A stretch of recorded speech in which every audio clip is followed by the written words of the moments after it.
Good morning. Please be seated. We begin by acknowledging that our college in Bennington, Vermont is on the ancestral and unceded territory of the Mohican and Abenaki, who have been the stewards of this land for generations. Thank you to the musicians playing tonight, the brass quartet with percussionists led by music faculty member Chris Rose and Michael Wimberly with Joseph Alpar. The procession was really special. It's called Ceremonial March, and it was written by longtime Bennington music faculty member Lou Calabro. He wrote it in 1958, and it's been played at almost every graduation since. And then we have a special surprise for you at the recessional, where we will recess to music composed by current music faculty member Michael Wimberly. So that'll be fun. So the Board of Trustees and the faculty of Bennington College are assembled here this morning to give formal voice to the awarding of degrees to the 89th graduating class of Bennington College. I present to you the class of 2024.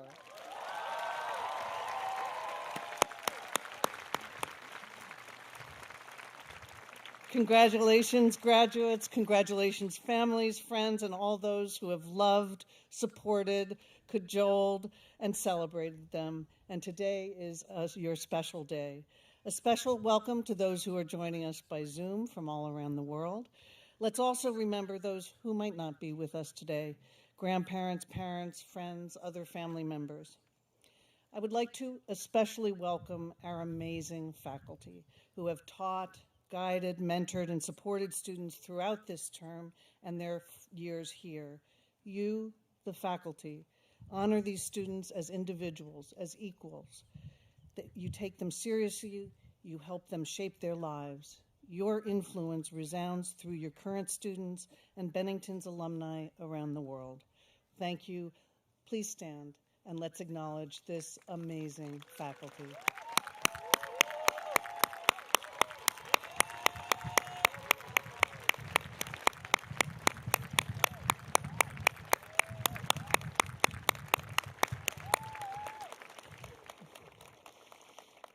I think one of the most special things about Bennington is that relationship between students and faculty, and we are so honored and pleased to have these incredible faculty members at Bennington.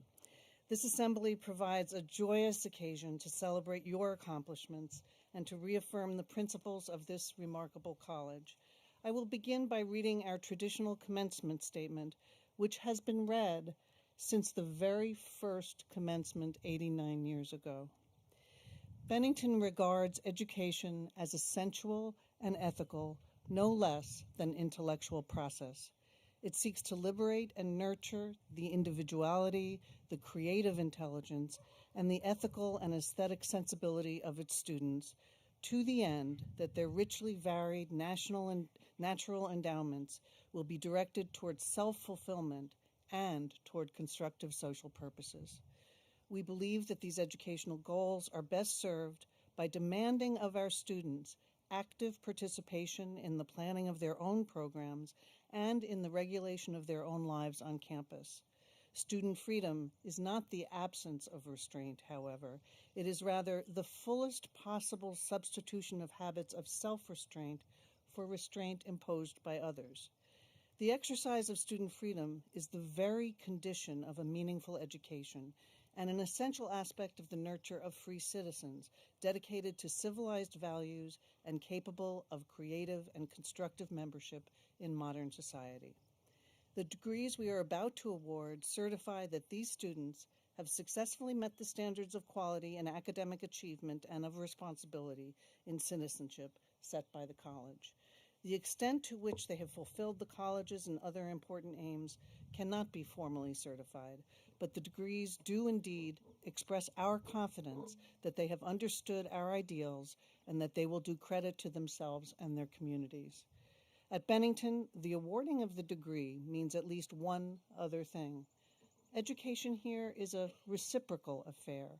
We who are charged with the instruction and educational policy have received as well as given. We have learned from these students as well as taught and counseled them. The conferring of the degree is thus an acknowledgement of the contribution to ourselves personally and to the college which these students have made. We shall continue to follow these students with interest and affection as they take their roles in other communities. To those communities, we confidently recommend them. At Bennington, we shall miss them.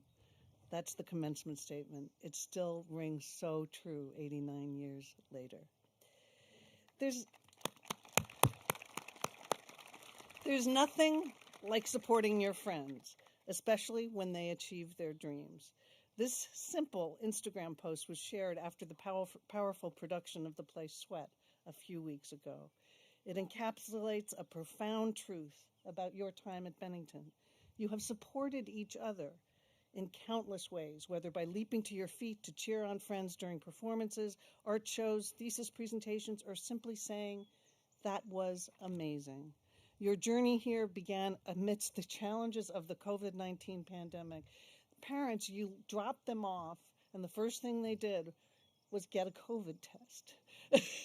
And this class has lived through not only the absence of a high school graduation, but the first few years were just really overshadowed in many ways by COVID. But these students really came together. And in the kind of COVID atmosphere, they really did everything they could to form bonds. I arrived here at Bennington in August 2020. And so you are my class. We all started together. We all started in COVID. And it has been amazing to follow each and every one of you. Orientation and classes were conducted by Zoom. Do you remember that? Some of you were halfway around the world when you started your classes. On campus, you navigated frequent COVID tests, picked up meals and takeaway containers, ate alone or in your houses instead of gathering to eat together and build community in the dining hall. Many of you also were quarantined, and you guys did a great job while you were quarantined. I remember our first midnight breakfast, which is one of Bennington's great traditions, when I delivered donuts and cereal to your houses. Donuts and cereal. This year you got the hot food, you got the dancing in Commons, and you were able to be together. And yet even through these Zoom sessions and quarantines, you managed to forge deep, deep connections. C.S. Lewis said, "Friendship is about saying, 'You too?' I thought I was the only one." You discovered that you were not alone. You discovered the kindness of Bennington. True friendship is about more than celebrating the successes, though. It's also about helping each other when you stumble, when you're feeling down. Friends help each other find the courage to create, the grit to speak out against injustice, and the self-reflection to build resilience. In a world where we are digitally connected to more people than ever, yet often profoundly lonely, you have learned that building meaningful relationships requires presence, vulnerability, and time, After you graduate, you will keep in contact with some of your closest friends, and it requires a commitment and joy. Make time for each other, not just through text, but by phone and in person, and you will be rewarded.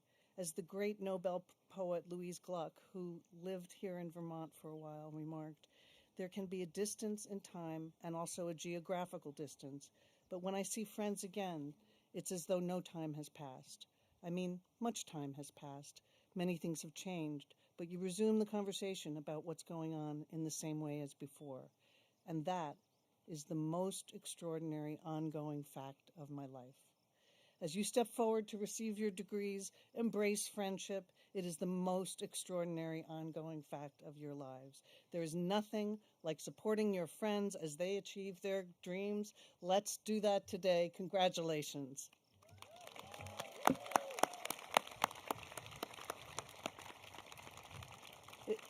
It is now my great pleasure to introduce Provost Maurice Hall, who will introduce our faculty speaker.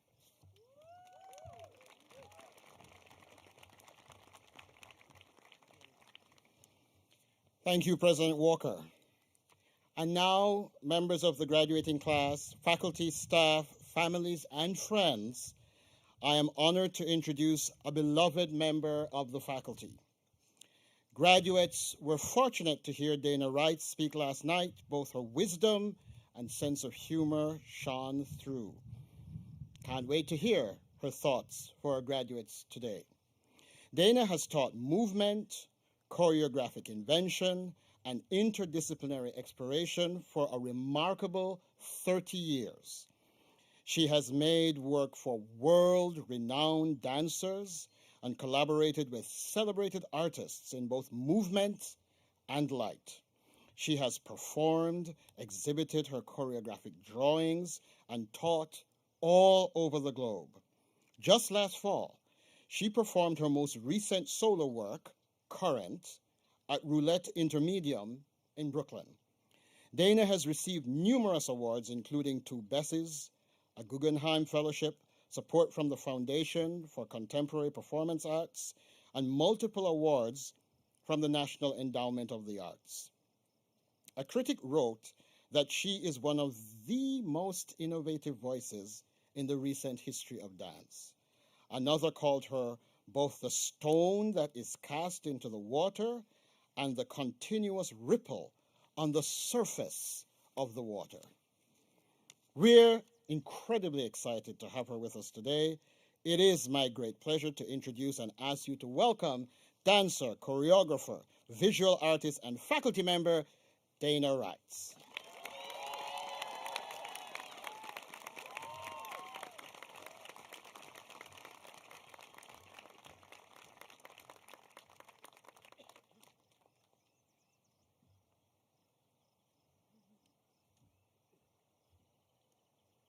Thank you, Maurice. Okay. Good morning, everybody. Graduates, families, friends, staff, board members, and anyone else tuning in. So here we are on the 1st of June, 2024, on a Saturday morning, very different from the night before.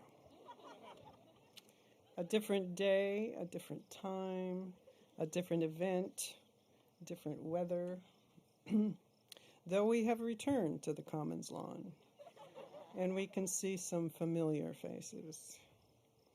This morning, I have a desire to be present with you on this particular occasion, which again is different from last night's occasion. The mood has shifted, tone, temperament, purpose. What you are wearing, how you are wearing your bodies, how you are inhabiting the space, what you are noticing, and people you are noticing.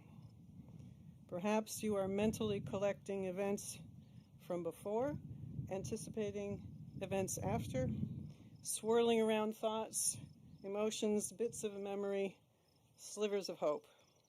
You are surrounded by many who are handling this moment, this marker, in their very own ways. Here we are on this particular occasion at the beginning of 2024 on a Saturday morning. Collected, gathered together, pulled from numerous locations, embodied. Last night I asked briefly, how did you all get here? And this morning there are even more of you to ask. Many trekked very long distances over difficult terrain, through a series of time zones, wanting to witness, physically be a part of this particular time marker, no matter what. We filtered in along various routes using modes of transport that may have included air, rail, auto, boat, bicycle. Some walked over casually from a house nearby, also wanting to witness, be a part of this particular time marker, no matter what. You are all to be appreciated greatly, no matter what. Here we are on this particular occasion at the beginning of June 2024, on a Saturday morning a few minutes later. With memories of experiences and hopes for the future, I want to talk a bit about physical presence. Once upon a time, before cell phones, when people lived in caves and many other places, I can imagine they had to communicate with each other with body language, gesture, and by the way, what is gesture? With verbal utterances, perhaps with song, perhaps with drawing, and so on. I can imagine they needed to be physically present within themselves and with each other to watch, listen, touch, all senses employed. I can imagine they had to notice, be alert, patient, moment by moment, daily, dealing with needs around food, shelter, warmth or cooling, protective gear, medicinal substance, relaying travel routes, cautionary notes. expressing fears of things real and imagined, needing to work things out with each other or flee or battle. And I imagine them expressing delight, curiosity, wonder, discovery, excitement. They made things. And maybe on particular occasions, they had to gather together and create markers for time passing. Not knowing what the future will bring, yet determined to experience something together right then. They must have had stories to pass along. So, here we are right now, some years later, from an extraordinary assembling and crisscrossing of human tracks, needing to communicate by whatever means necessary with whatever is at hand, those very same things. And we are gathered here now to create a marker for time passing, not knowing what the future will bring, and yet determined to experience something together, and we all have stories to pass along. Okay, I have a few stories. Collected while on the pathway of making new dance work. The first one, the love of noticing. One fall day in the early 70s, I was scheduled to give multiple short presentations, dancing and talking at the Museum of Natural History in New York, in between films of animals in the wild. Though I performed, I preferred watching them. I was drawn to their motion, their focus, their complete presence as part of their surroundings without obvious ego or concern about their choices. I saw the elephant placing his feet, allowing his massive weight to transfer deeply into the ground. The lioness stalking with full body alertness, ready, so I changed my way of moving. In the 80s, at the end of a tour in Australia, I was lucky enough to experience scuba diving in the Great Barrier Reef. The underwater volume moved me. If I turned my head to the right, my whole body had to follow. If I turned my head to the left, the whole body had to follow. This other world affected my sense of motion, time, color, and light profoundly, and the astonishingly varied sea creatures gave permission to explore countless impulses and manners of moving. Pure delight. My way of moving kept expanding. Years later, I found many nature films by David Attenborough and was drawn to his love of how he spotted, his joyful immersion in all the places he encountered. I still watch much of the world with him. An aside. Recently, I was drawn to an account about a whale scientist, Nan Hauser, who describes how she believes a humpback whale saved her life. The huge whale had been nudging her insistently onto her boat.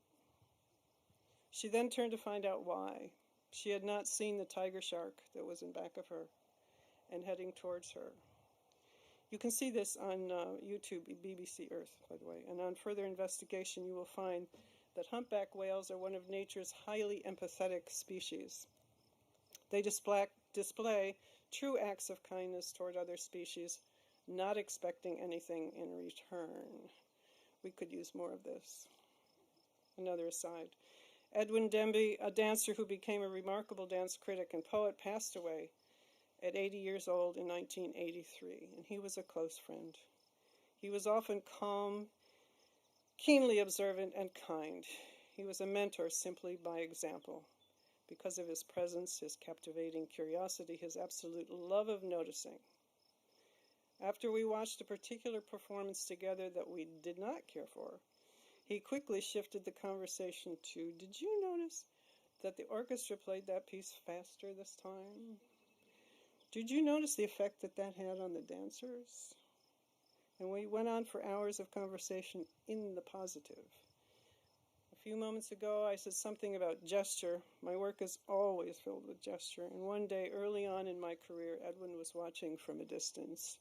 Later, he simply asked, "What do you think about gesture?" This question kept me going for decades, noticing always. Another chapter here, this one about body knowledge. On finding that the mind is part of the body and the body is part of the mind. Later, again trying to figure out my own way of making new work, I struggled to figure out the why and the how and the what. Part of me wanting to figure out clear structures, part of me wanting the freedom away from such things. I started drawing with charcoal, movement qualities, gestures with my dominant hand, right? Straight lines, pathways, slight, careful, precise variations. I started drawing with my non-dominant hand left, which seemed to prefer wild impulses, explore intensities, demand space, and demand to be heard, finally. So it was a test. One day, I put a hammer in my dominant hand to hit a nail and decided to give it to the other hand. Then I got distracted, and when I looked down, I realized the left hand had given it to the right hand without my realizing. The body can decide, evidently. It took 2 years to play out this dialogue between both sides of my body-mind, the process leading to a project with 2 platforms. The one on my right was a place to move in predetermined patterns. The left was a place to move in unpredictable spurts. I moved on one until I reached the end of my interest, jumped off, ran to the other side, and gave time to explore that place. Jumped off, ran to the other side, jumped off, ran to the other side. Finally, I realized that the 2 sides needed each other's input to develop further and get beyond stuck. The more linear needed some free impulses, the more spontaneous needed some structural guides. I then jumped back and forth across the platforms with more speed, more determination to find the connections, mind what each side was saying and needing. They were not to become the same. They were to feed each other crucial information, and the body knew so much. I had to watch, listen, and give in to forces not in my control. I needed a bit of humility in the face of it. From then on, when making choreographic scores or working on other things, I've sought the blending of structures and freedoms. Back to gesture. I'm going to just perform a little thing here. Okay, hand in.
Yeah, you can see it can keep going on and on. Anyway.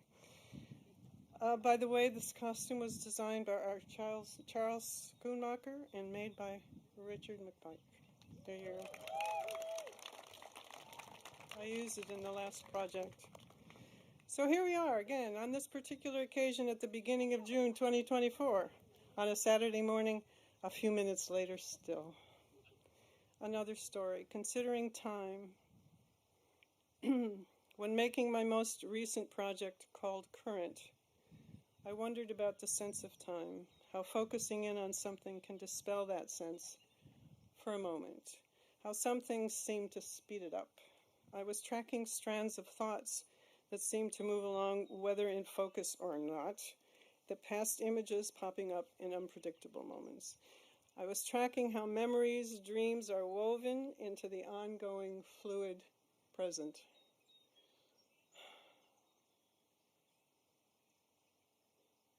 Remarkable that we can retrieve memories, somehow rearrange them, and move along with them.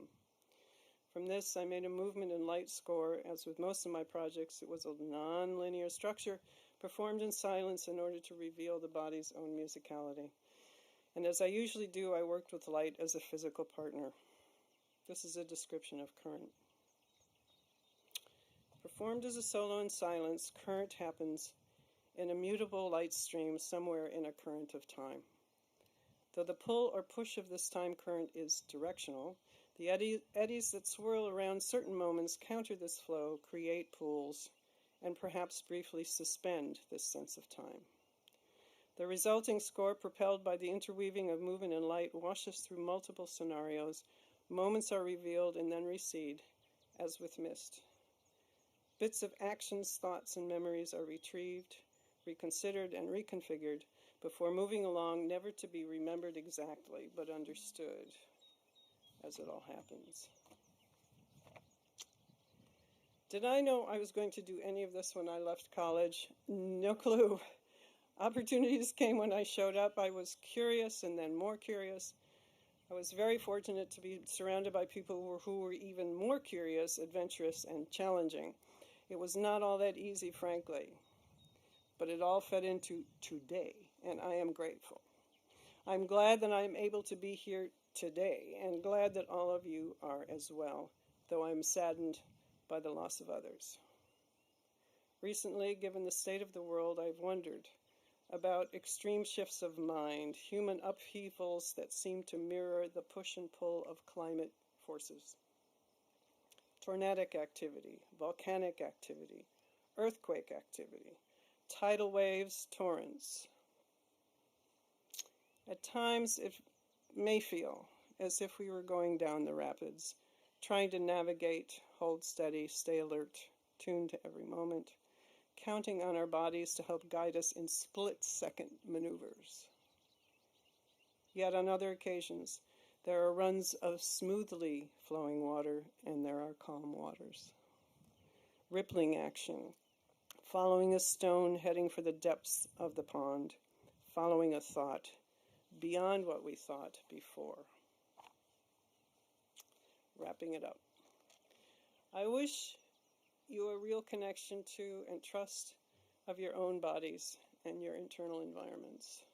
I wish you a real connection to the environments you find yourselves to be in and a part of.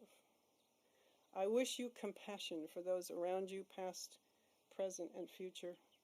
And with others, I want you to reclaim the drive for truth, research beyond easy access. And with others, I want you to dig for new solutions. And with others, I want you to help protect our democracy. Your participation matters greatly. And with others, I want you to help care for our planet, our animals, and our humans. And with others, I want you to find real joy. So here we are on this particular occasion at the beginning of June 2024 on a Saturday morning. Collected, gathered together, pulled in from numerous locations, embodied, ready and waiting to get on to other things. As I mentioned last night, be grateful to those who got you here and those who helped you find your way. So, after the next speech, after the receiving of diplomas, after the reception and placing of all things packed, you will scatter wherever you may go. I wish you lives filled with wonder, adventure, and deeply grounded presence. Bon voyage, everybody. and celebrate.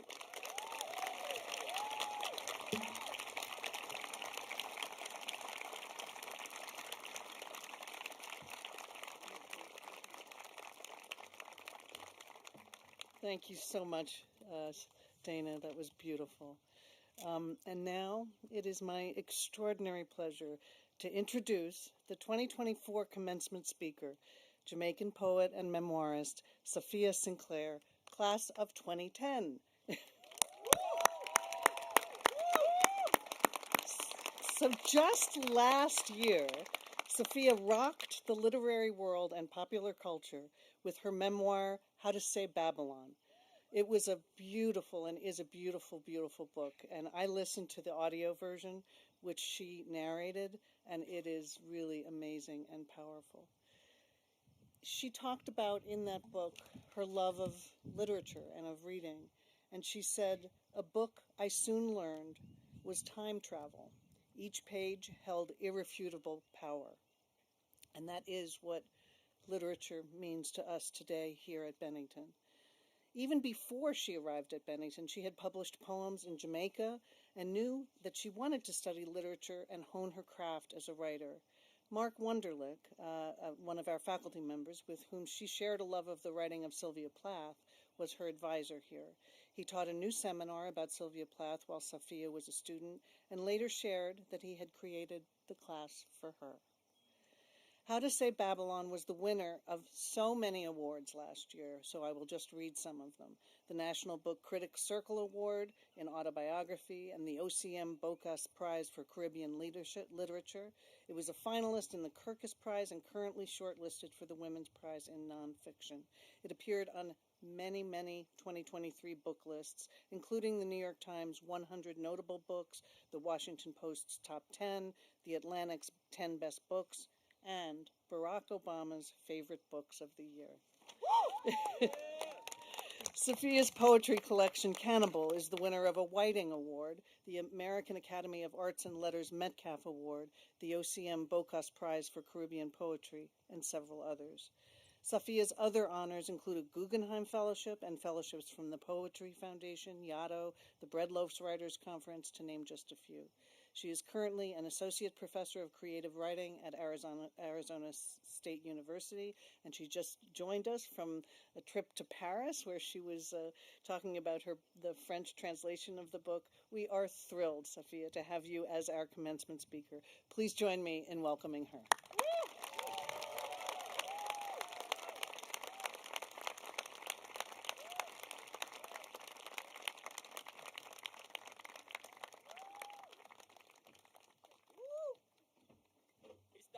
For me. Okay. I'll take it off. Good morning, Bennington College. Good morning. Thank you so much to President Walker. Thank you for inviting me, and I'd like to also thank the amazing commencement team for inviting me back and for making me feel so welcome. I'd also like to extend that warm welcome to our distinguished guests, parents, families, loved ones. And I also want to give my deepest thanks to the wonderful Bennington faculty, many of whom were also my professors and who helped me. Yes.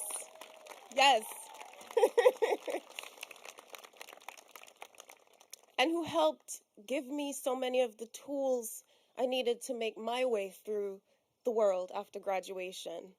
My dear, dear professors, you all look as beautiful and brilliant and impressive as I remember. Mark Wunderlich, please drop the skincare routine after. Please, thank you. But without you faculty and your hard work of making tomorrow's thinkers, American colleges would have no foundation and no fire. Without many of you, I wouldn't be standing here. So thank you. And then finally, I want to welcome and congratulate the graduating class of 2024. Yes. Big up yourself. Class of 24, I want to speak to your hearts from my heart. So I kind of wish that you were seated in a different way, but I'll try to speak directly to you all. When I was asked to be this year's commencement speaker, I was immediately filled with pride at being bestowed this great honor, brimming with feelings of joy that this full circle moment proved that everything I did after I left Bennington was exactly right. But soon, those joyous feelings were swiftly replaced with panic. It turns out writing a commencement speech is perhaps the most difficult writing task I've ever been given. I had absolutely no idea where to begin. And this is not because I'm a procrastinator. I am. But because I care so deeply about what I wanted to say to you all in this very crucial moment in your lives. Unlike a commencement speech, when writing poetry, I usually follow a familiar path of uncertainty. I wait for the page to open up its mysteries. I wait for the poem to reveal its music to me. I wait for the muse to touch my head. Well, it turns out one simply can't wait for the muse of commencement speeches to touch your head. I don't even think she exists. And in truth, confession, I don't remember my own commencement speaker's words. And maybe that's okay. But today, in this moment, I wanted to ace this, the ultimate writing prompt, especially with all my former professors watching. So I don't usually think of myself as a prescriptive writer. I usually stay away from platitudes and allow the metaphor to contain its own meaning. But today, I think I will tell you a story. First, I'll start with acknowledging how poetic this moment is, my prodigal return here to Bennington. It's absolutely incredible to be back here after my own graduation 14 years ago. I'm very grateful. In many ways, I never thought I'd be back here. And in many ways, I always thought I'd be back here. And though I know part of the reason I've been invited back is because I represent what a successful Bennington grad looks like. But I'd like to put success aside for a little while and talk a little bit about failure and what it's taught me. Now, I pride myself on being a perfectionist, so no one is more shocked than me that I am going to talk about failure. But let's start here. At Bennington College 14 years ago when I was a senior getting ready to graduate, and I applied to be the student speaker at Commencement. I wrote the perfect speech and submitted it. And in the days that followed, I waited for the confirmation from the president's office that my speech was chosen. And I slowly began to imagine myself standing right here on the lawn in front of my fellow graduates, speaking gloriously to thunderous applause. Then the email from the student office came. I opened it to a message that said I was not chosen. This simply just did not make sense with my fantasy. I was angry. I was embarrassed at my ambition, but overall I was crushed. How could my speech have ended in failure? I believed myself, even then, a worthy writer. And back then, I believed, wrongly, that any rejection I received was a resolute reflection of my worth or a reflection of how unworthy the college thought I was.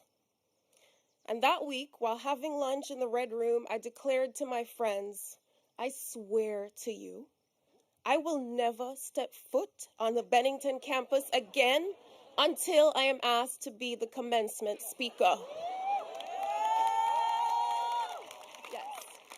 Yes. And sure, I know you're thinking that I did manifest this wish.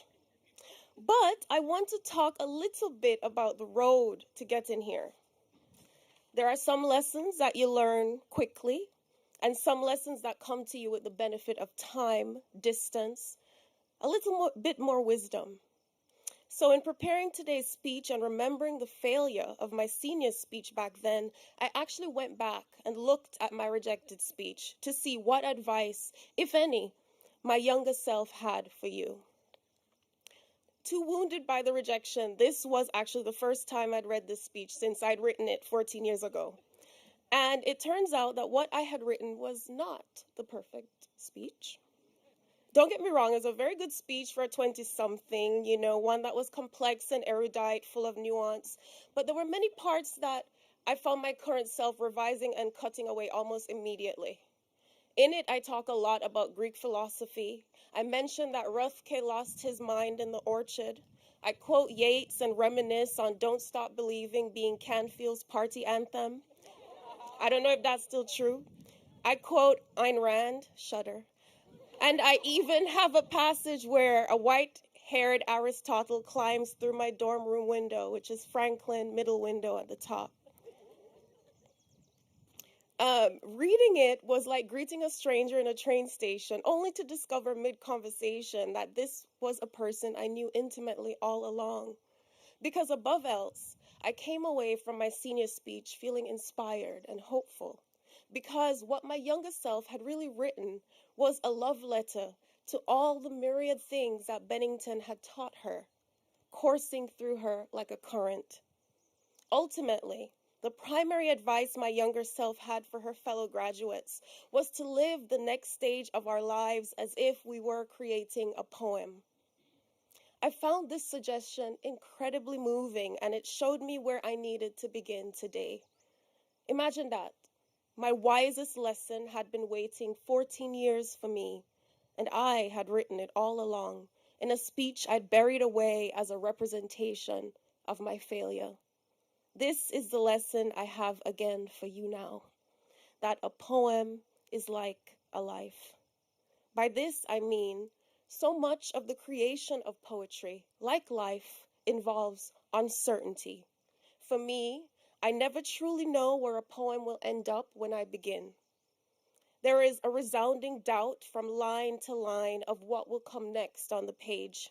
So I always begin with something I'm passionate or curious about, a line or an image, a metaphor, and I follow that obsession into the unknown. So this is the first thing I will advise you all to do as you embark on this new phase of your future. Let your curiosity and your passion guide you like a poem. Become familiar with your hunger. That hunger that was nursed here by all your excellent professors, you must let it guide you in whatever you do next. That unknown path will be filled with false starts and wrong turns, and you'll never quite know where you'll end up. But if you get it right, you not only change yourself in the journey, you'll leave the world behind you changed too. This is what my younger self wanted to tell her peers 14 years ago. In my senior speech, I wrote, the Greek word for poetry is poiesis, which means the act of making or creating. This follows that your life and what you make of it too is poetry. In many ways, life itself is the greatest form of art, I wrote. That each active decision we make creates a tiny universe of its own, a web of threads that go ahead of us in infinite futures all at once, and no way to know which is the right one. I wrote that 14 years ago. Yes. For a long time after I left Bennington, I really got stuck on the idea that there was only one right way, only one right road, one right future. I believed that if I just delayed the choosing, I couldn't possibly choose wrong. I'm a Libra on the cusp of Virgo, for anyone wondering, yes. But one can't live a life like that, to think and overthink and do nothing at all. It's not only brave to voyage out into the unknown, but it is necessary. So how did I overcome this feeling of being stuck? My younger self wrote, the only way is to find a staggering city of possibility. And this is the art of poetry making. And over the years, I've learned this to be true and would like to impart to you on this gossamer fine morning in New England that the best way to navigate a major ending such as this one and to cultivate the new beginning ahead of you is to nourish and chase the same belief in possibility that exists in the process of making art. That passion that filled you while you were students here, the current that coursed through you when you created or discovered or invented something, let that be your future guide. Trust yourself as you are now, even in your failures. Don't be afraid to make mistakes. Please give yourself grace, even if you don't get it right the first time. This time goes by so quickly. Just know that you don't have to have all the answers right away. And it's okay to stumble around in the cave before you find the path out to the light. It's crucial that you don't rush anything. I feel like I spent so much time as a college student feeling like I was always behind, that I needed to read more, do more, accomplish more. And now I wish I took just a little bit more time to appreciate this moment right here in my life.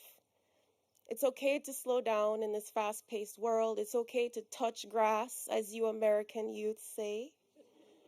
In many ways, success is only sweetened after faltering. This world is a very hard place to be, especially for young people. We are handing you a world on fire, and it's okay to take your time to figure out your place in it. The most important choice you have now is to be the caretaker of your own moral architecture. I truly believe that there is nothing more important to humanity today. Be a good and principled person if you can. This world is filled with so many who measure success through the vectors of power or capital gain and never think of success as the possession of an inner life guided by morality.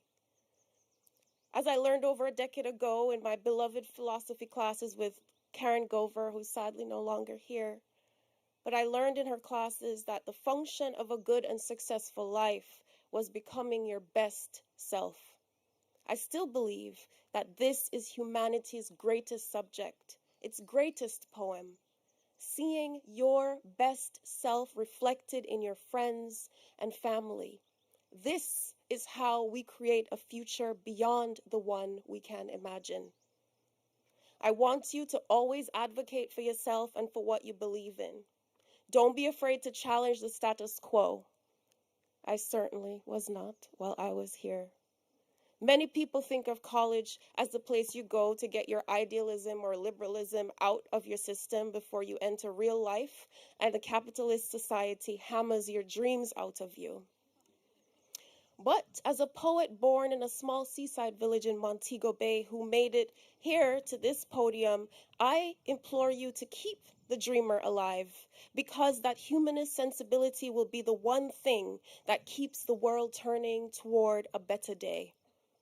I'd also like to challenge you all to see the world beyond America, for you all to be global citizens. I've been so heartened and reassured by all the young people across the U.S. who created college encampments and took a principled stance against the genocide in Gaza. And this morning, yes. And this morning, I'd like to acknowledge their bravery and the great hope I felt for the future in their fight. Thinking now of this future, I want to reiterate that call for an end to colonial violence across the world, a call for a permanent ceasefire and an end to the genocide in Gaza. Yes. I truly, truly hope to see a free Palestine in my lifetime, a free Congo, a free Sudan, a free Haiti. Yes.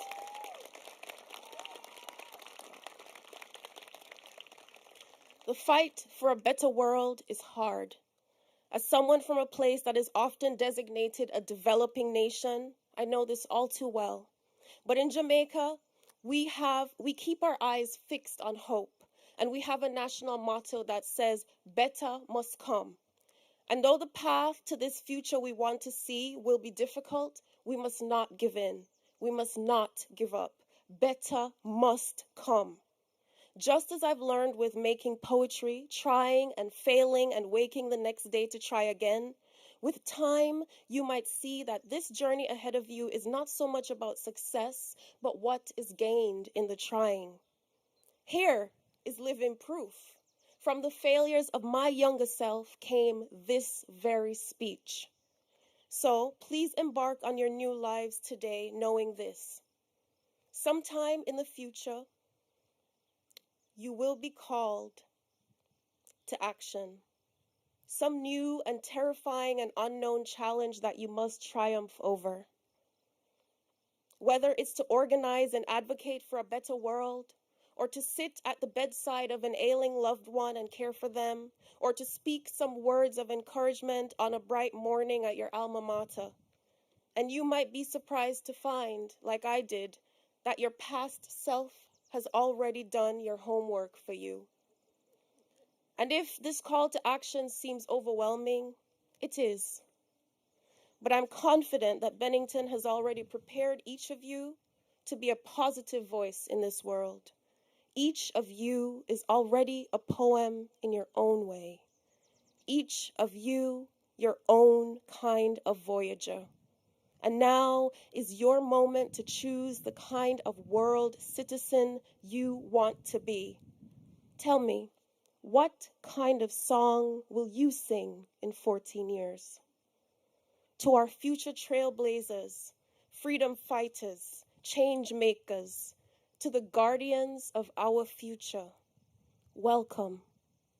We've all been waiting for you. Thank you.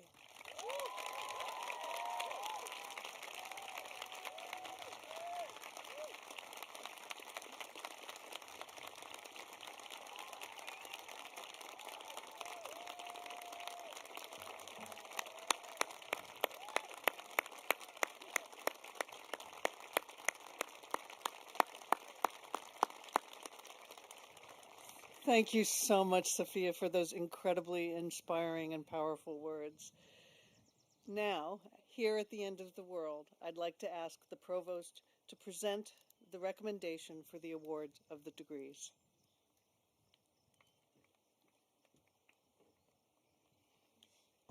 President Walker, as provost, I present the candidates for the award of the Master of Fine Arts and the Bachelor of Arts degrees. Candidates, please stand. Yep, you can get up. Okay.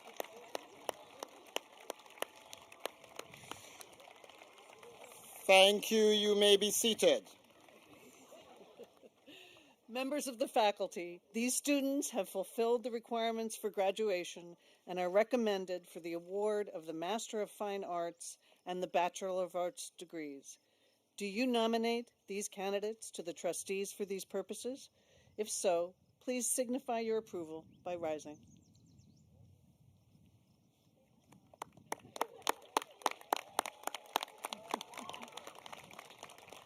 You may be seated. Mr. Chairman, I present for the consideration of the trustees the students nominated by the faculty for the Master of Fine Arts and the Bachelor of Arts degrees. Good morning. On this glorious day, students, alums of Bennington community refers to this as the end of the world, which I don't think is an appropriate term for today. So it's this glorious day at the beginning of the world. On behalf of the Board of Trustees, I want to congratulate you on your accomplishment. It's true that each and every one of you is unique, but I also feel that we as Bennington graduates have important qualities in common. We are creative, driven, and eager to make a positive difference. I hope you will carry all that you love about Bennington with you, that you will become active members of our alumni community, that you will visit often. This will always be a home for you. Mr. Chairman, I present for the consideration of the trustees. Did I just do this? The students nominated by the faculty for the Master of Fine Arts and the Bachelor of Arts degrees. Yes, you did that. I did that twice. Members of the Bennington College Board of Trustees, by charter, the power of conferring all degrees, diplomas, and honors from this institution is placed in your hands. You have witnessed the nomination of the faculty and the provost. Please signify your approval by rising.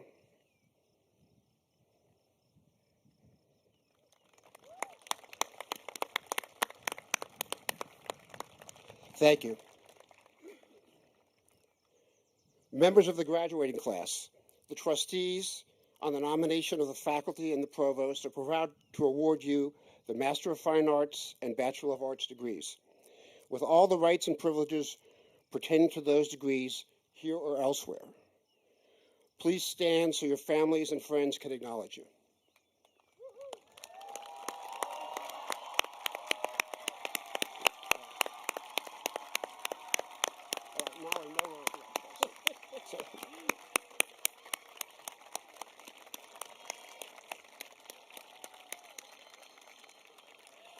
Thank you, Mr. Chairman. With this formal recognition of academic accomplishments, you join the company of those from this college and all other colleges and universities who have been admitted to the special opportunities and obligations bestowed by the Master of Fine Arts and Bachelor of Arts degrees.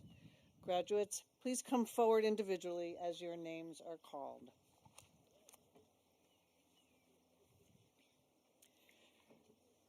It is now my pleasure, President Walker, to read the names of our undergraduate and Masters of Fine Arts degrees. As a reminder to everyone, the Bennington Writing Seminars will have their own commencement in June to celebrate our candidates for the MFA in Writing. Also, some of our graduates today are joining us virtually.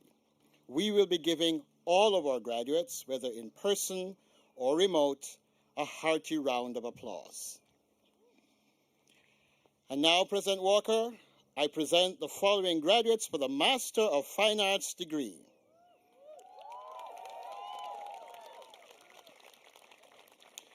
Luciana Achugar.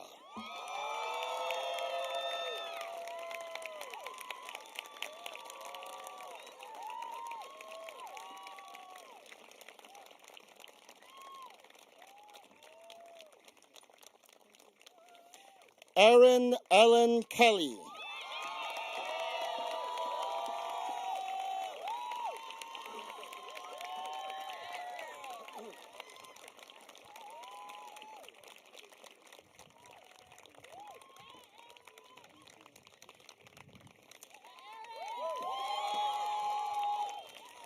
Eli Moss.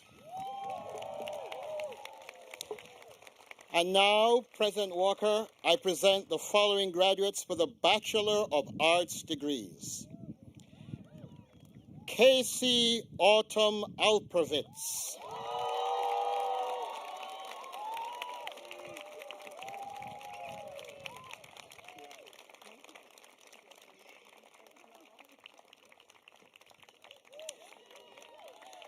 Ahmedel Hadim Bakay Amar.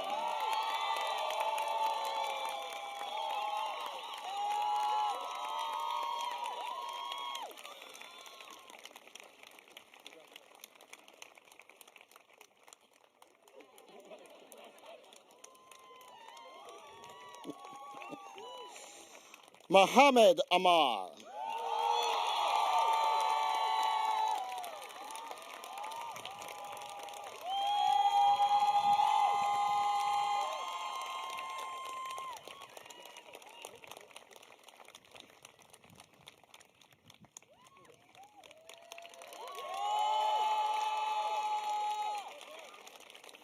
Hannah Daniel Ande.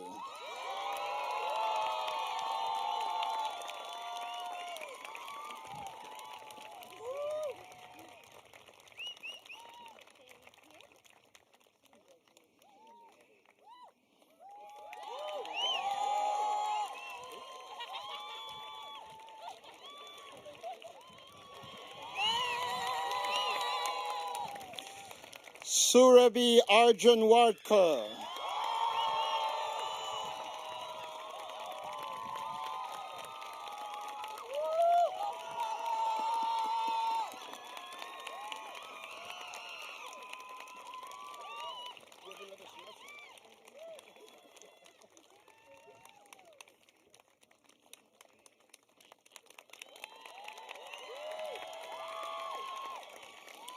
Maya Ashley.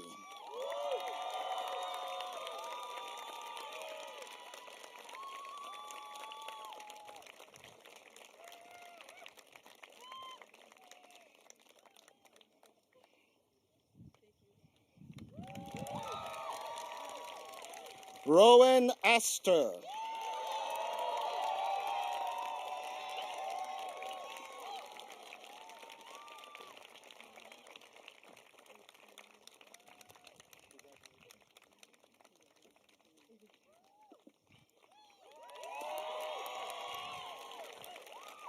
Parker Atkin.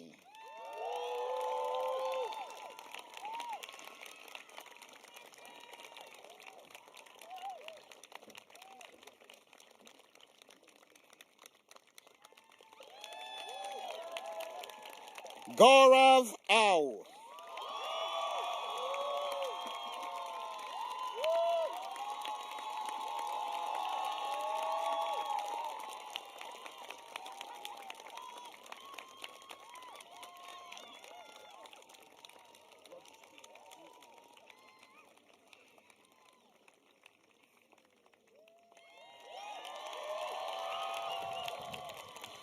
Navo Assis.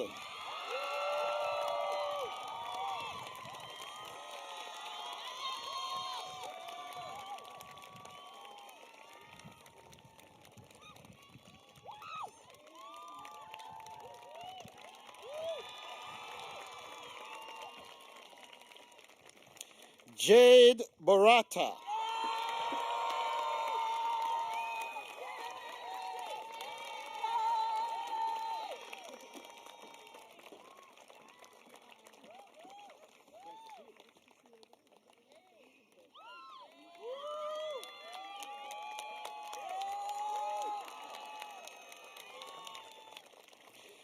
Harrison Berenhausen Sanger.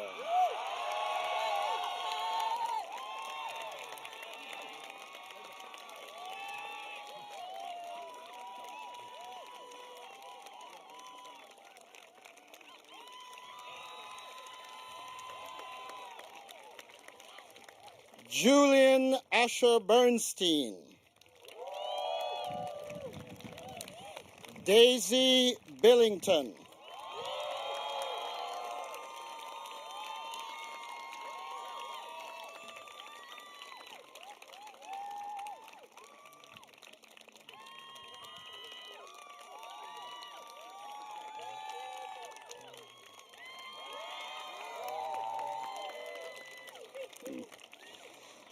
Lomi Blum.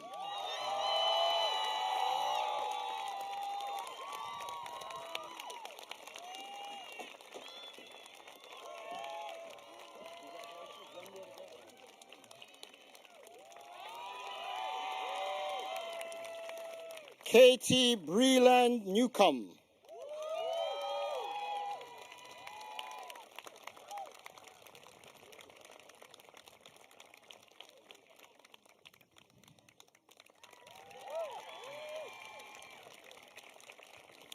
Alexandra Valentina Burkett.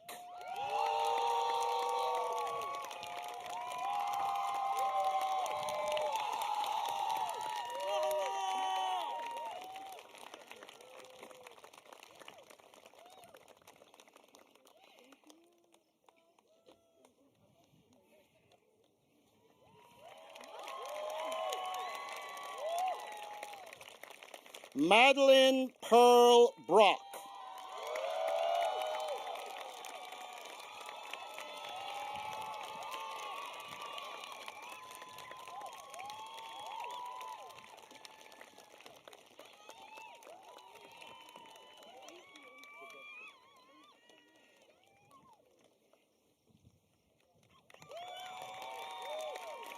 Griffin Byrne.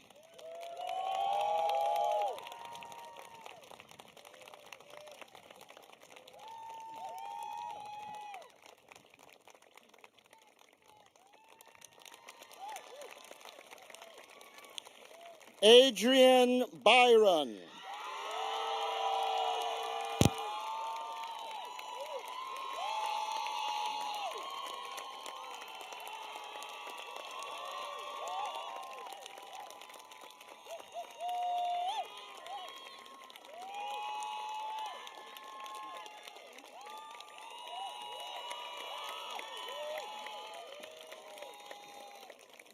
Joe Chamberlain.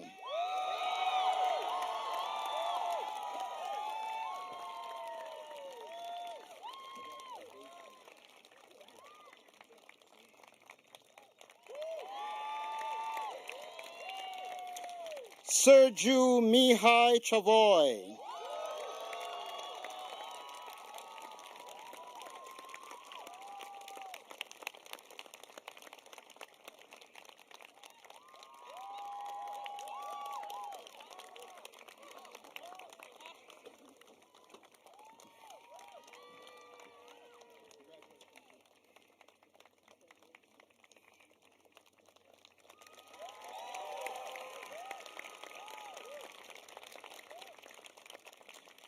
Ayla Connor.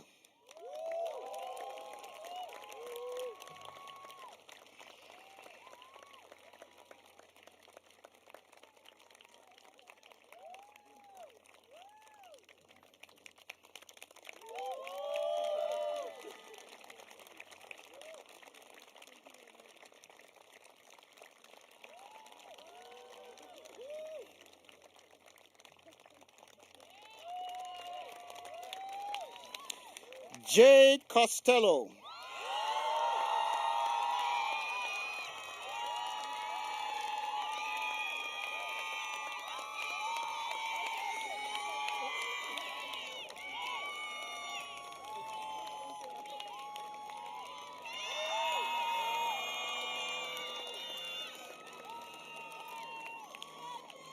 Isabella R. Coulomb.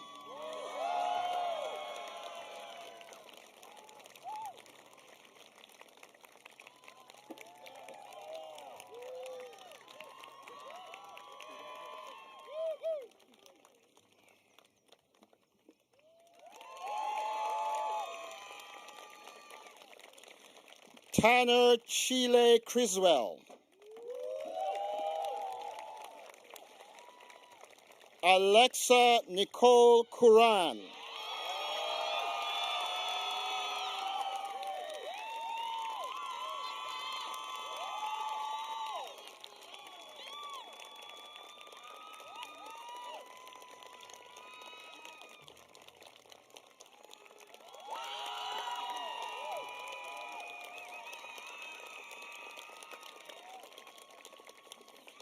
Malvika Dang.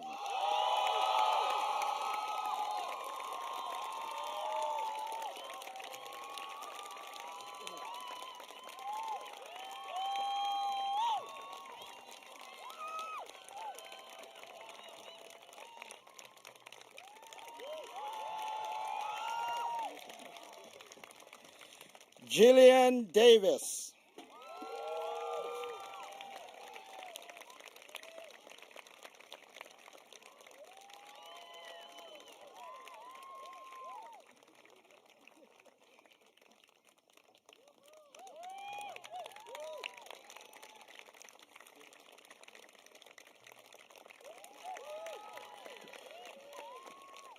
Samuel De Sosa.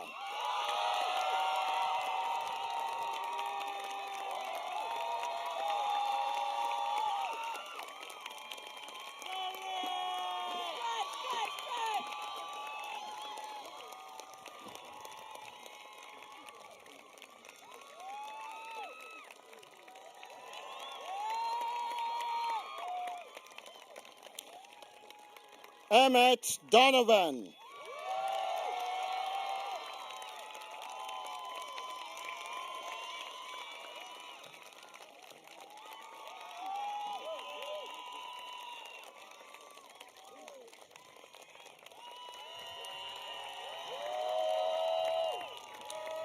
Carolyn Doyle.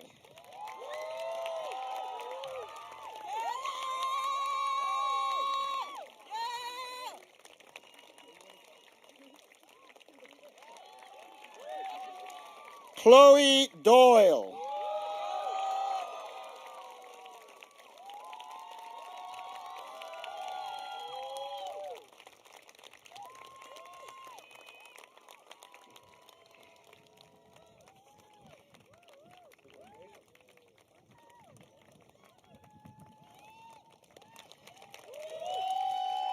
Faith Embler.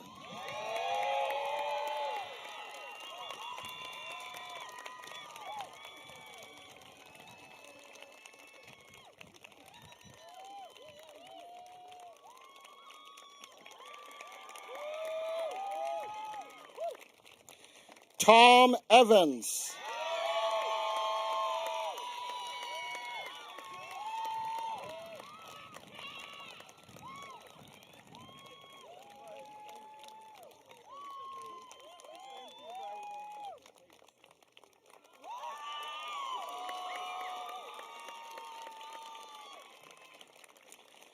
Luciana Troop Filio.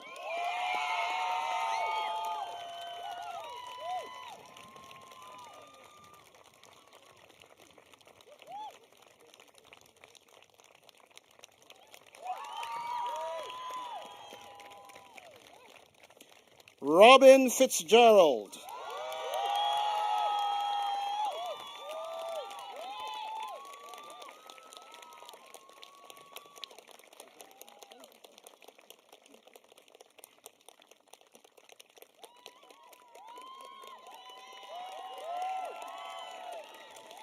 Marina Wareham Fleming.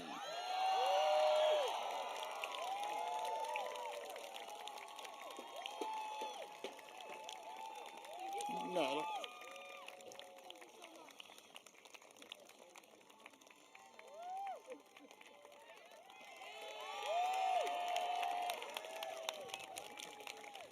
Charlotta Flora.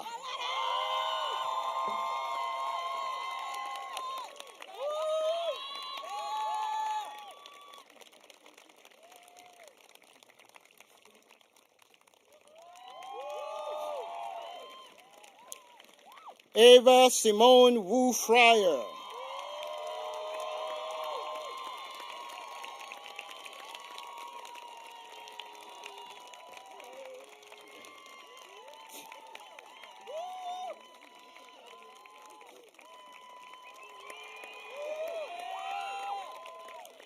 Christine Fry.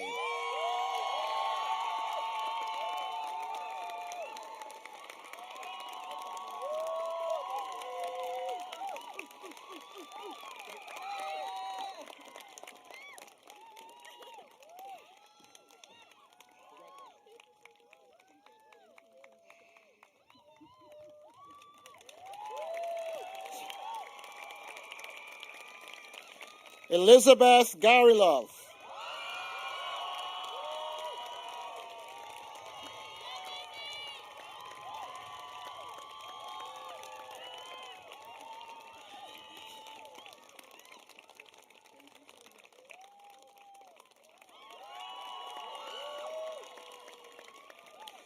Izzy Gibson.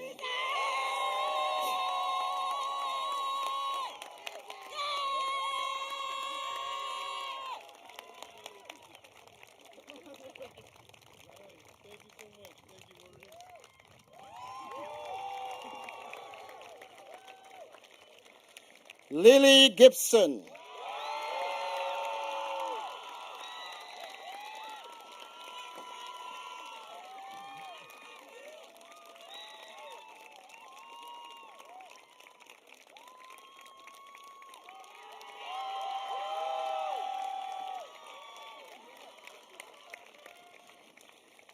Asa Giles.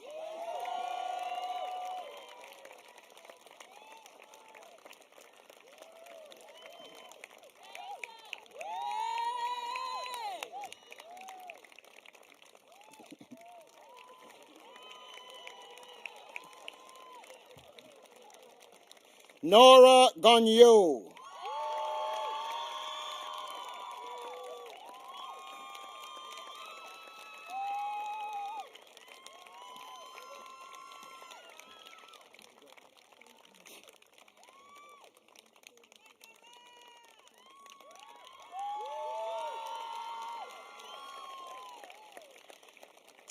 Josephine Gratz. William Greer.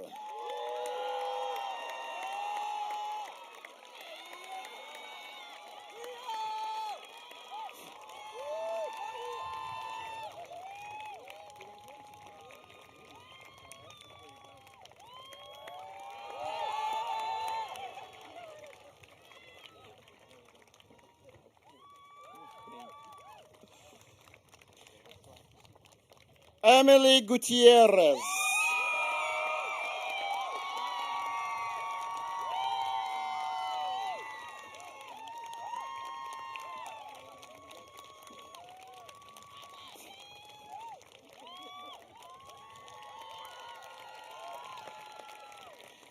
Zoe Hamblett.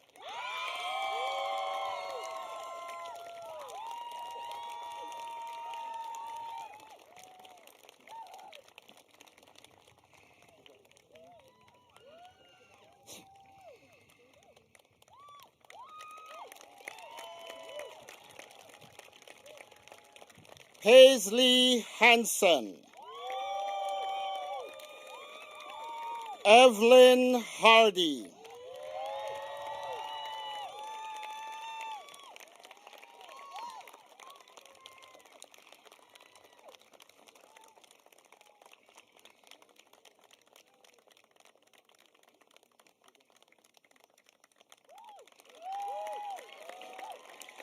Isabel Harper.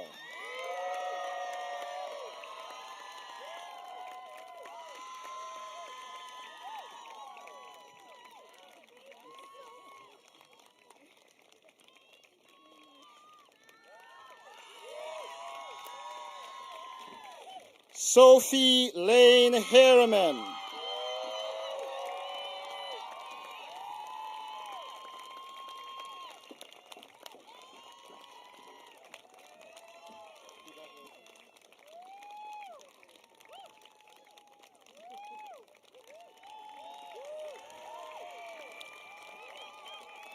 Max Harvey Wilson. Emily Heath.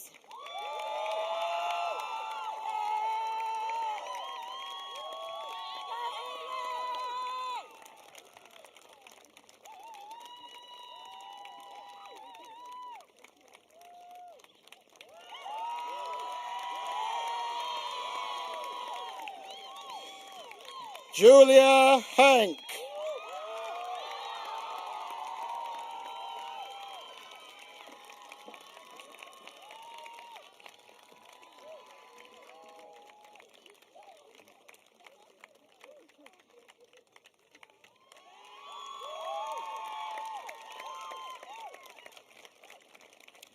Liam Huberty.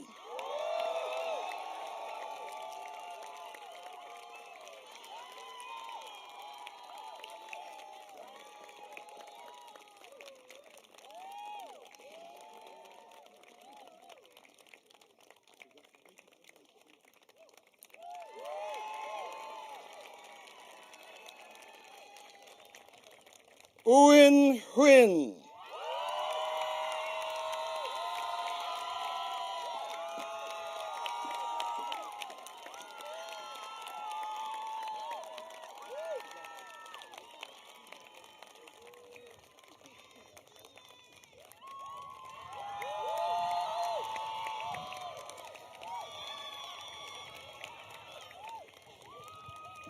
Blair Jasper.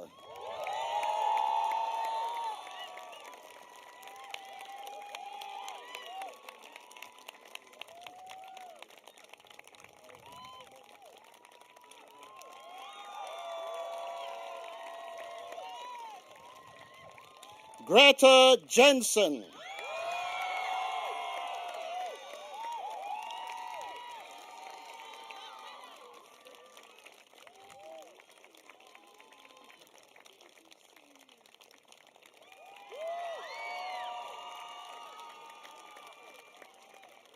Sam Kemmerer.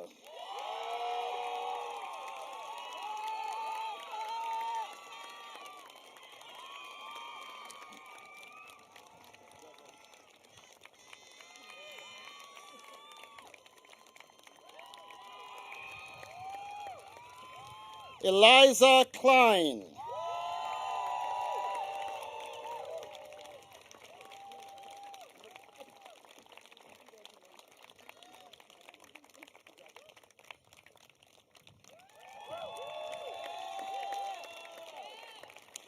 Sheila Wanjiru Kwake.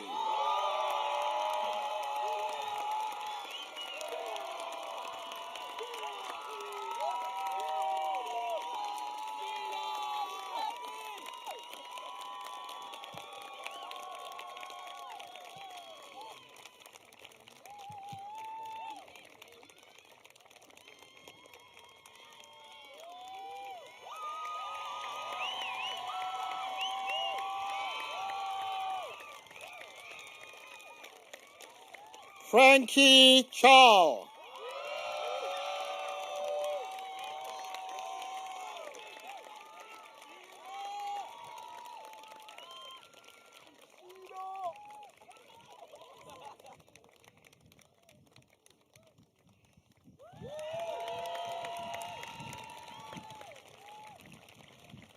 Finbar Joseph Labelle.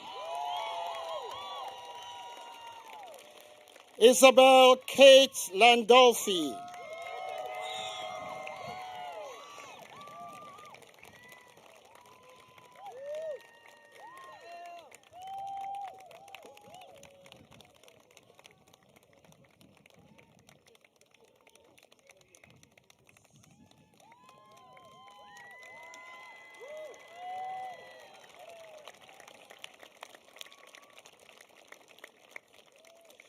Shushan Lazaryev.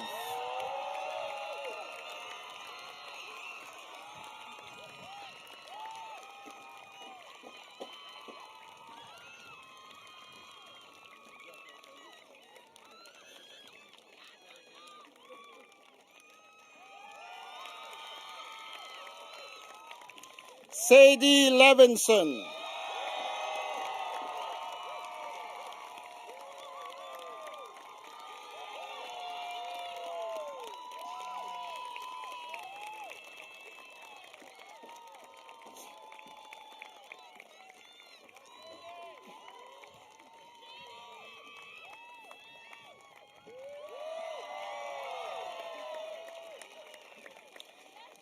Milo Lease.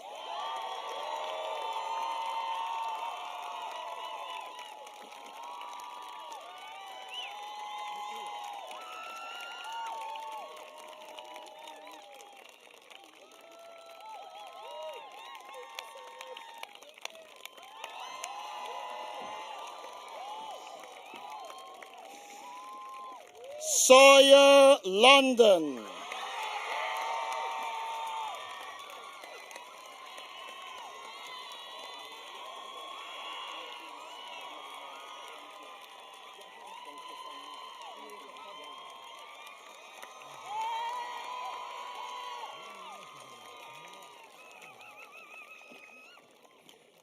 Juan Lopez. Persephone Ludke.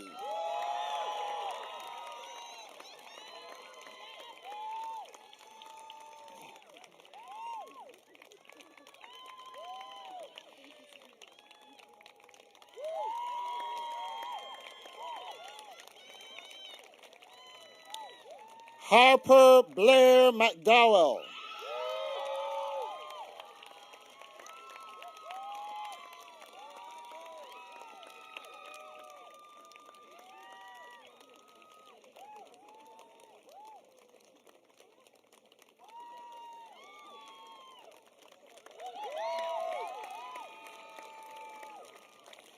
Kyton McInerney.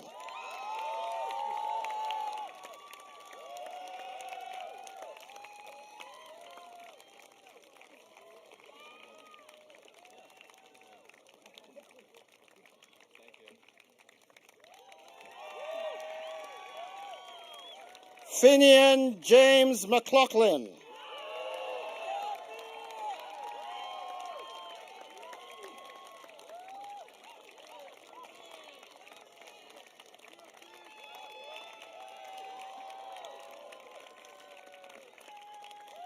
Thomas Medina.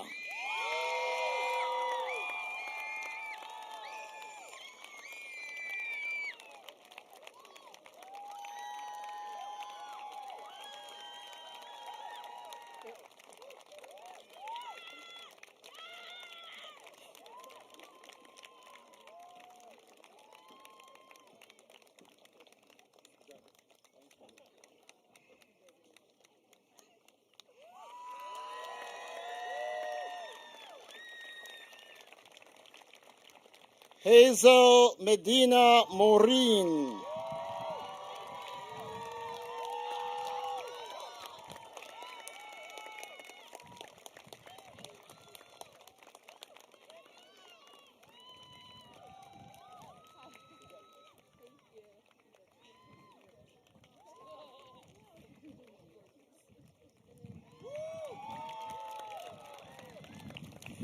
Nicole Mignot, Lynn Miller,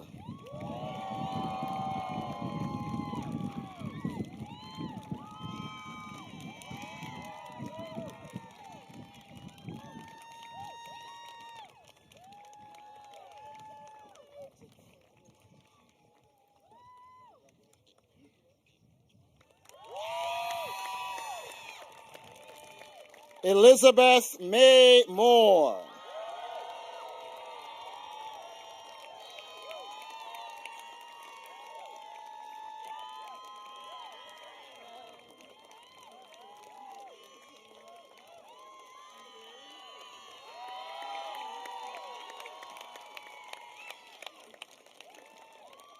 Andrea Morantes,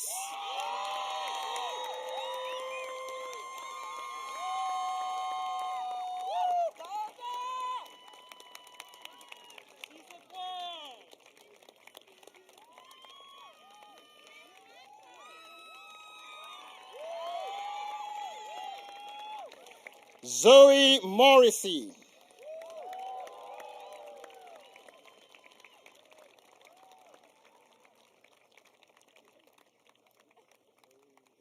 I think so. Yes.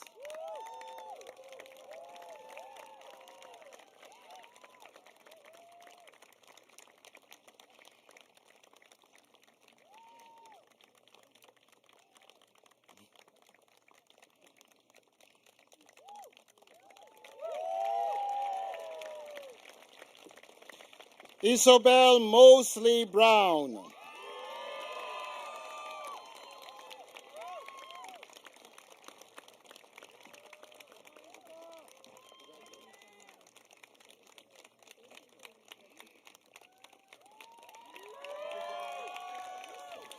Crystal Niemela,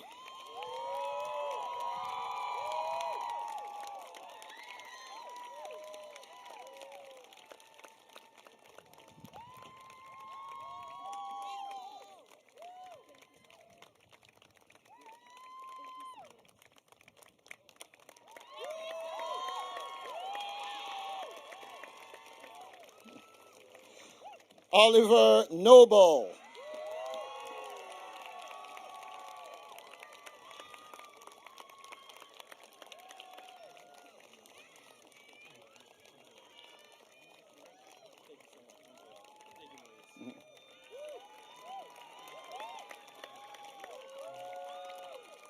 Brandy Ocasio,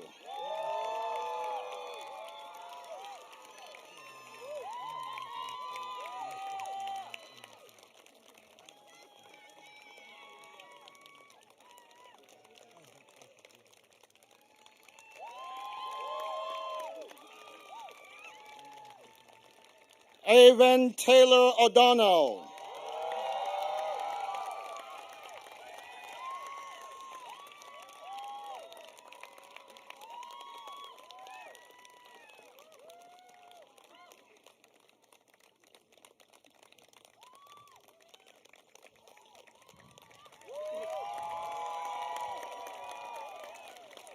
Mike Omamo,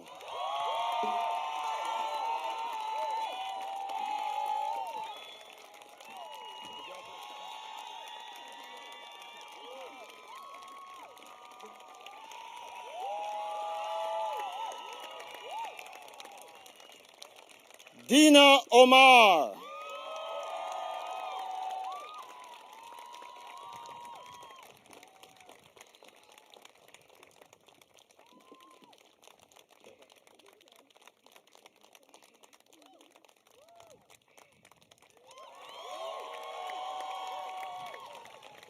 Sophia Paez,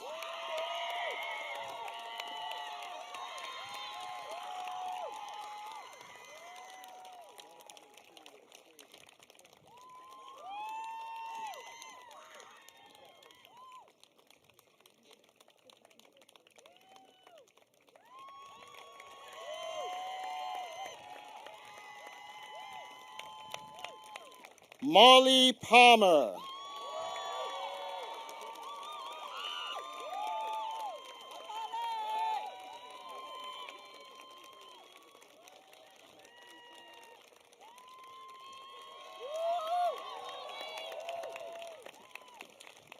Isabel Talia Perry.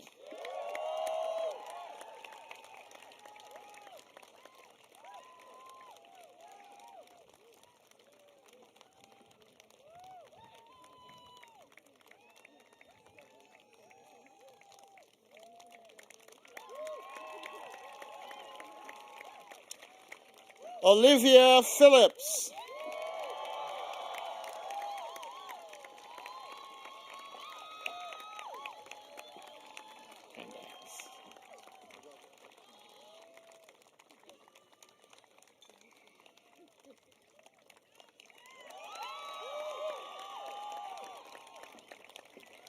Happy Platt.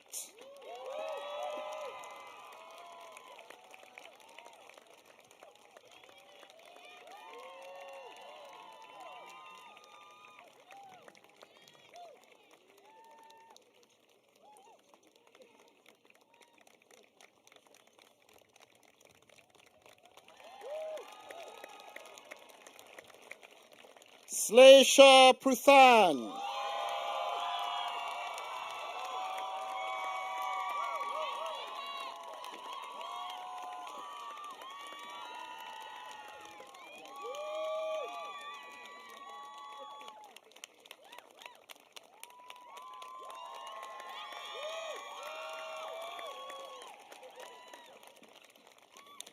Tom Precioso.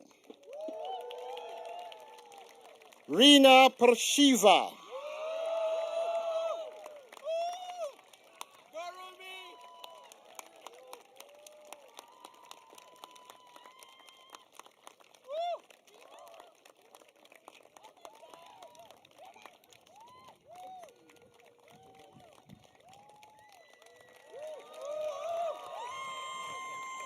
Maya Rusby.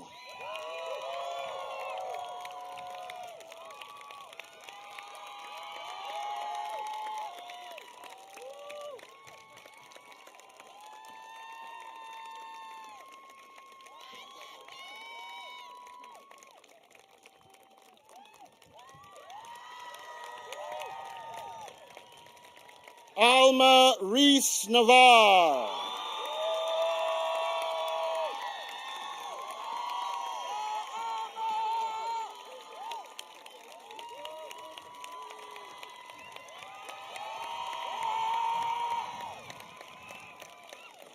Cleo Risnick.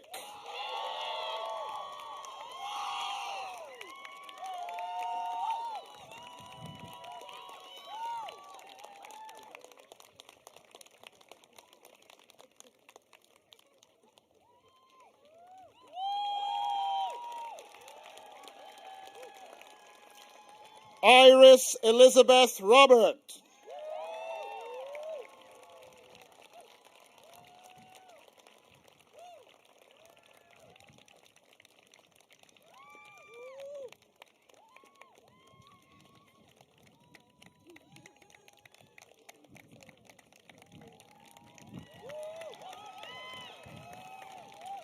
Cadence Rose.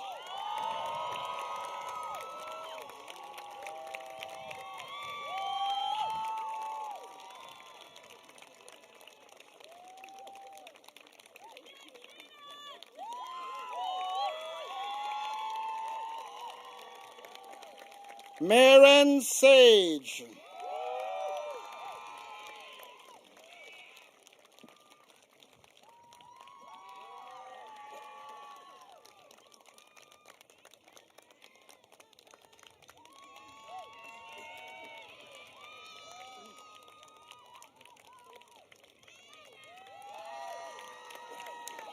Delaney Schultz.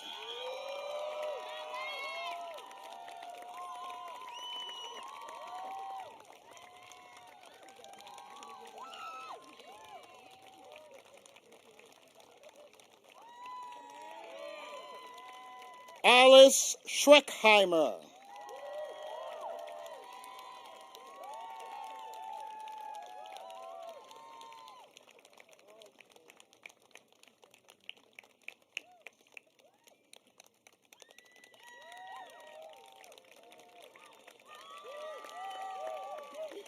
Joe Scott.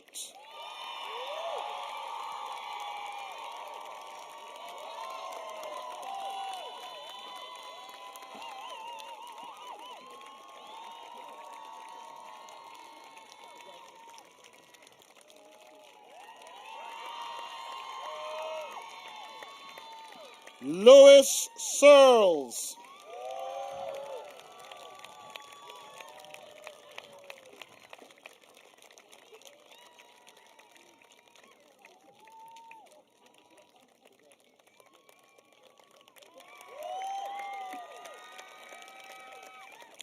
Elliot Hopkins Schaffnaker.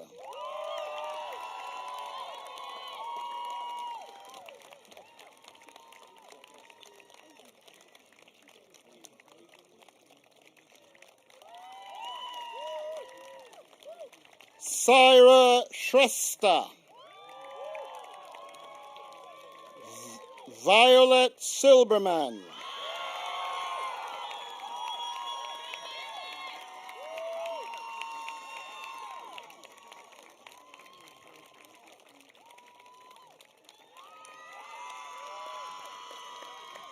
Luisa Solis.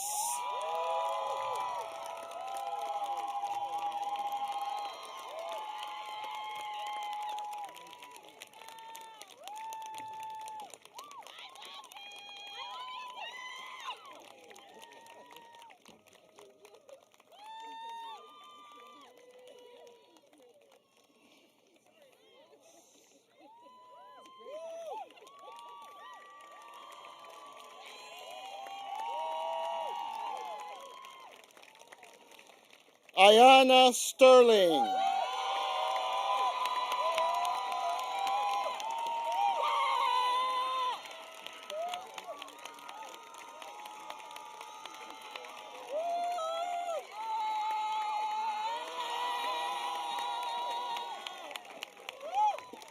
Charlotte Stern.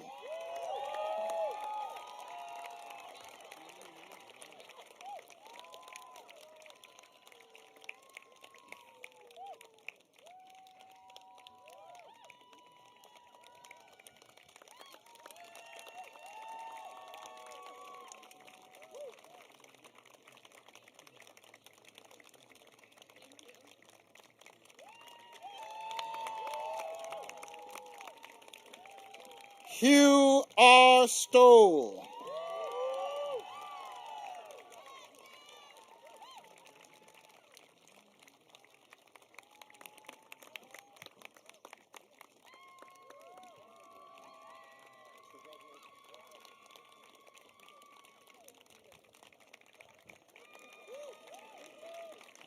Emmanuel Subaru.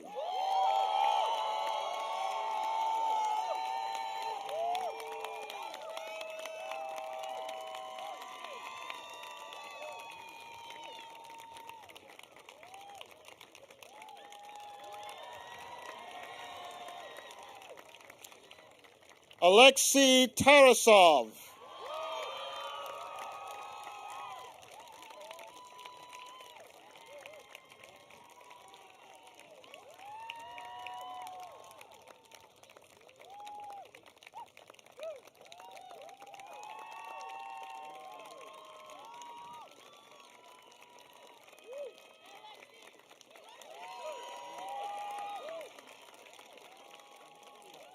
Trong Tran.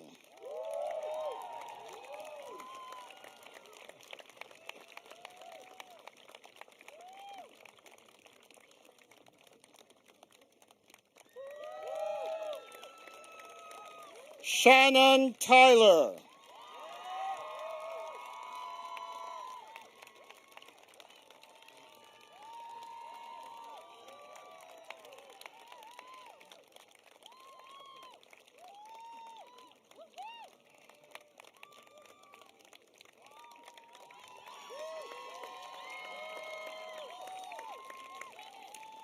Francesca Valsonia.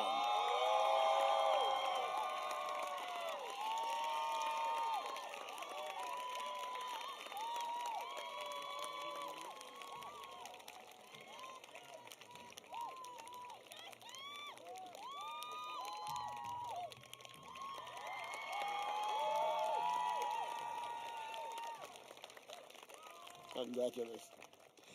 Clementine Valls.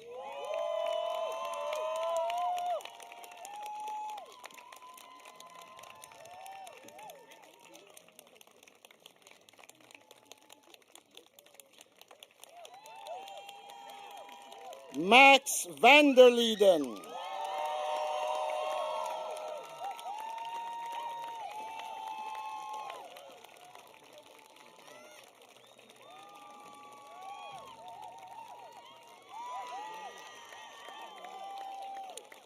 Adrian Daniel Vidal Cordon.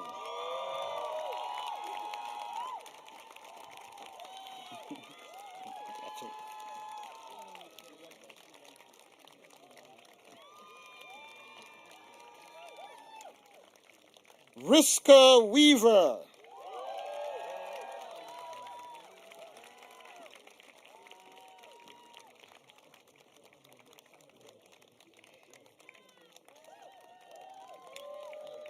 Bella Wells Freed.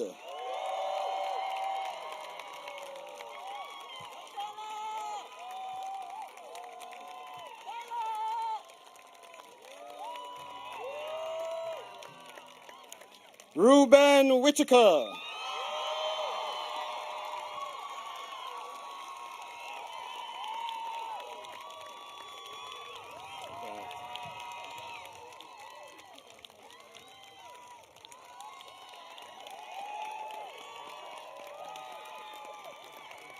Cass Williams.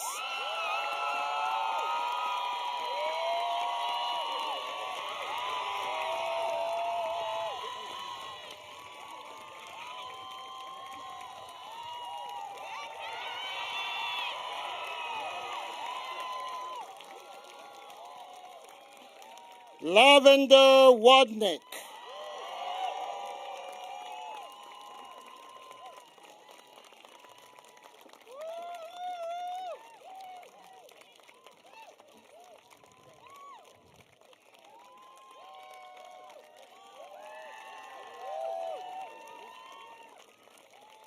And Maeve Wolski.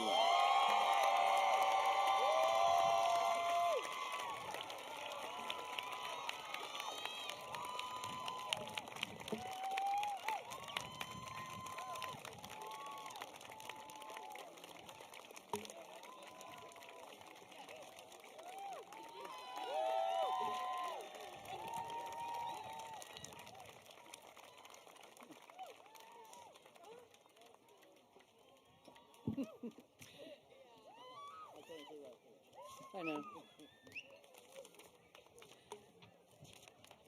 There is nothing like supporting your friends, especially when they achieve their dreams. Let's shout out for all of these amazing graduates.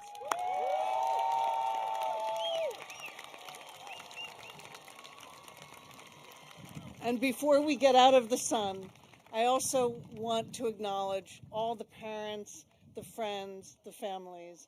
Can you give those that supported you a real cheer of applause?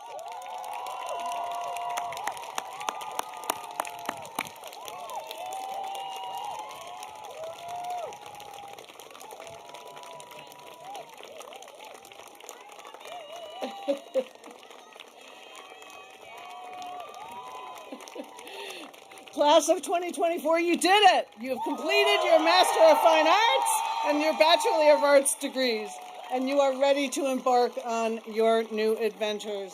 You enter a world that is polarized. You enter a world that is fraught with issues that I know that you will grapple with. Be the active citizens that Bennington has taught you to be, and congratulations.